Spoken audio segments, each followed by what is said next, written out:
ఈ చివరి కార్తీక సోమవారం రోజున తెల్లవారుజామునే నిద్రలేచి చన్నీటి స్నానం చేసి బ్రహ్మ ముహూర్తంలో ఇంట్లో పూజ చేసుకోవాలి. కొబ్బరికాయలో త్రిమూర్తులు నివసిస్తారు కాబట్టి ఈ చివరి కార్తీక సోమవారం నాడు ప్రతి ఒక్కరూ ఖచ్చితంగా నారికేళ దీపం వెలిగించాలి. కొబ్బరి చిప్పలో వెలిగించే దీపాన్ని నారికేళ దీపం అని అంటారు. కాబట్టి ఈ చివరి కార్తీక సోమవారం నాడు ఉదయం ఇంట్లో పూజ చేసేటప్పుడు కొబ్బరి చిప్పలో నువ్వుల నూనె పోసి మీ పూజ గదిలో దీపం వెలిగిస్తే అంతులేని ఐశ్వర్యం మీ ఇంటికి లభిస్తుంది. ఒక పచ్చి కొబ్బరి చిప్పలో ఆవు నెయ్యి కానీ నువ్వుల నూనె కానీ పోసి 3 ఒత్తులతో దీపం వెలిగించాలి. ఈ నారికేళ దీపం వెలిగిస్తే మీ జన్మ ధన్యమైనట్లే వేద పండితులు చెబుతున్నారు. ఈ కొబ్బరి దీపం వెలిగించలేని వారు 2 పిండి ప్రమిదలు తయారు చేసి వాటితో దీపారాధన కూడా చేయవచ్చు. ఈ చివరి కార్తీక సోమవారం నాడు ఉదయం ఇంట్లో ఇలా పూజ చేసి ఉదయం మొత్తం ఉపవాసం ఉండి సాయంత్రం శివాలయానికి వెళ్ళి శివాలయంలో ఉన్న ధ్వజస్తంభం దగ్గర 365 ఒత్తులతో దీపం వెలిగించాలి. ఈ రోజున వెలిగించే దీపాల వల్ల శివుని సంపూర్ణ అనుగ్రహం లభిస్తుంది. శివాలయంలో వెలిగించే దీపాల వల్ల మీ కుటుంబంలో ఉన్న కష్టాలు తొలగిపోతాయి. అనంతమైన ఐశ్వర్యం కలుగుతుంది. శివునికి అత్యంత ప్రతీకరమైన వాటిలో విభూది ఒకటి. కాబట్టి ఈ కార్తీక సోమవారం నాడు ఎవరైతే విభూదిని పెట్టుకుంటారో అలాంటి వారిని ఆ పరమేశ్వరుడు అనుక్షణం కాపాడుతూ ఉంటాడట. మరి ముఖ్యంగా ఈ చివరి కార్తీక సోమవారం నాడు సాయంత్రం సమయంలో మీ ఇంటి గుమ్మం ముందు 2 మట్టి దీపాలు వెలిగించాలి.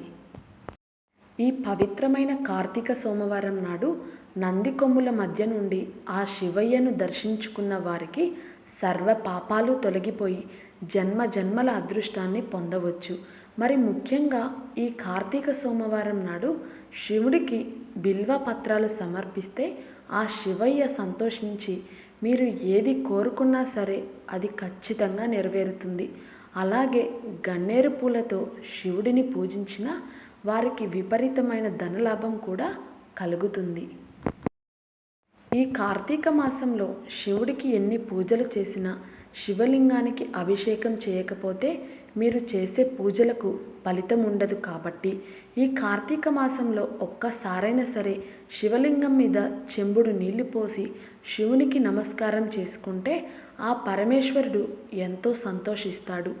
ఆవు పాలతో శివలింగానికి అభిషేకం చేస్తే మీ కుటుంబానికి ఐశ్వర్యాలు కలుగుతాయి.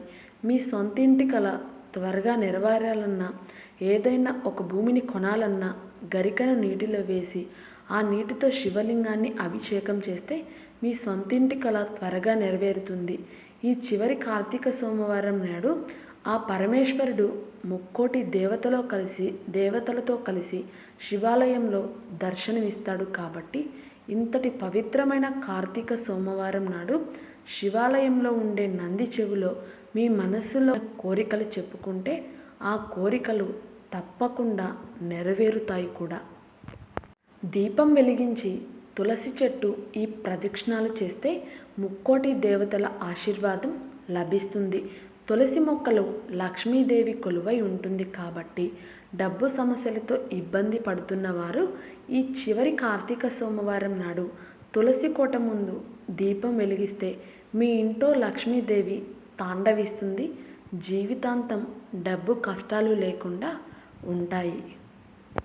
ముఖ్యంగా ఈ కార్తీక సోమవారం నాడు ఉసిరి దీపం వెలిగించిన వారికి లక్ష్మీ కటాక్షం తప్పక లభిస్తుంది. అలాగే ఈ కార్తీక మాసంలో అయిపోయేలోపు ఉసిరి చెట్టు కింద తప్పనిసరిగా వనభోజనాలు చేయాలి.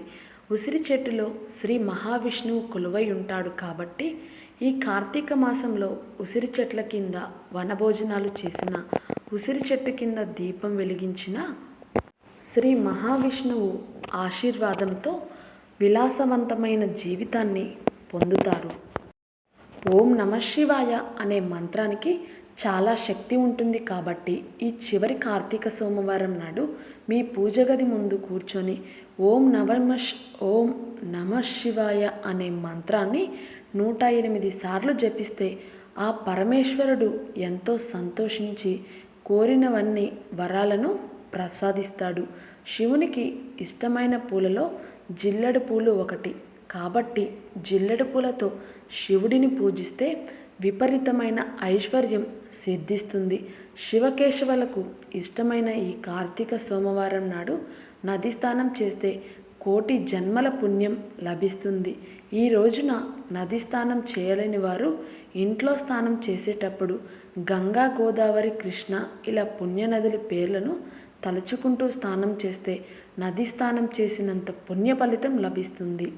ఈ పవిత్రమైన కార్తీక మాసంలో శివుని అనుగ్రహం సులభంగా పొందాలంటే శివునికి సాంబ్రాణి ధూపం సమర్పిస్తే కోరినవన్నీ వరాలను ఆ శివయ్య ప్రసాదిస్తాడు. ఆవు నెయ్యితో దీపారాధన చేస్తే ముక్కోటి దేవతలకు పూజ చేసినంత పుణ్యం లభిస్తుంది. మీ ఇంటి పేదరికం కూడా తొలగిపోతుంది.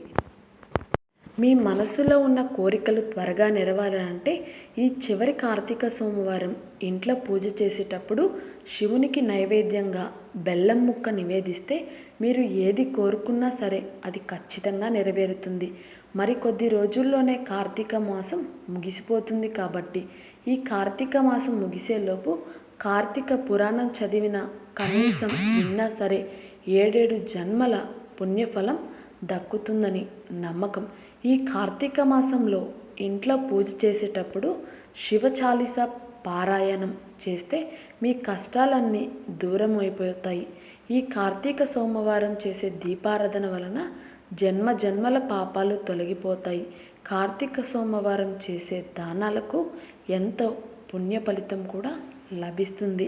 ఈ వీడియోలో మీరు తెలియనివన్నీ తెలుసుకుంటే నా వీడియో నచ్చితే లైక్ చేయడం, సబ్స్క్రైబ్ చేయడం